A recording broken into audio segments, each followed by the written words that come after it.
Nabi Shallallahu Alaihi Wasallam bersabda, sesungguhnya amal-amal kalian akan ditampakkan kepada keluarga dan kerabat kalian yang telah meninggal dunia.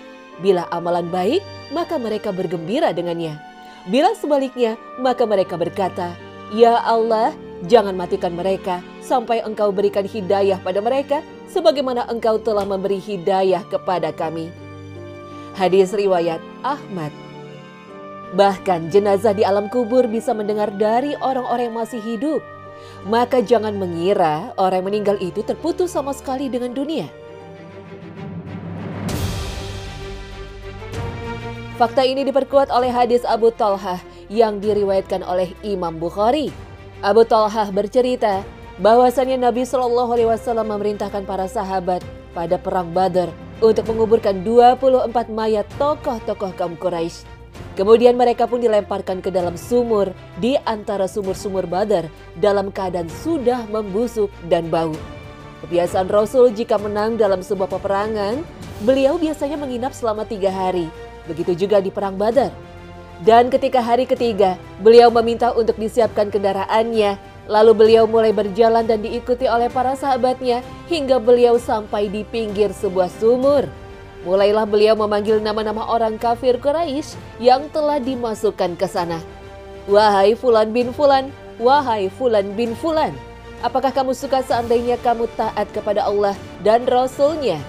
Sesungguhnya kami telah mendapati apa yang telah dijanjikan Rob kami adalah benar.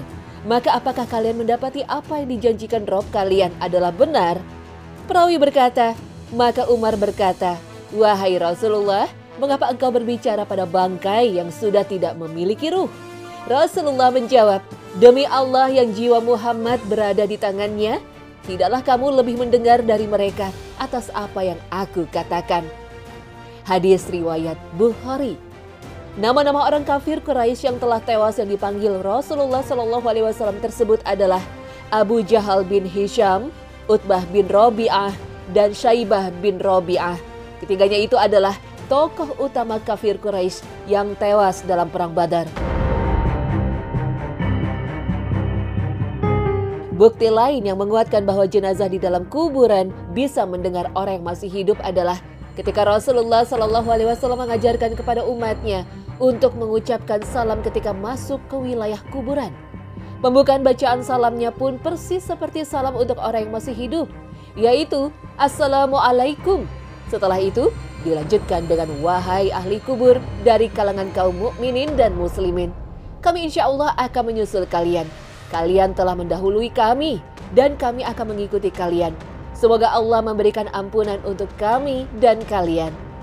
Salam yang diajarkan oleh Rasulullah Shallallahu Alaihi Wasallam ini diriwayatkan oleh Imam Muslim.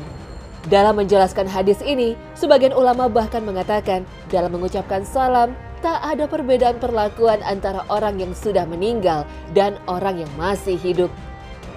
Dalam hadis lain bahkan disebutkan bahwa mereka yang telah wafat tidak hanya bisa mendengar, tapi juga bisa mengenali orang yang dulu mereka kenal di dunia dan menjawab salamnya.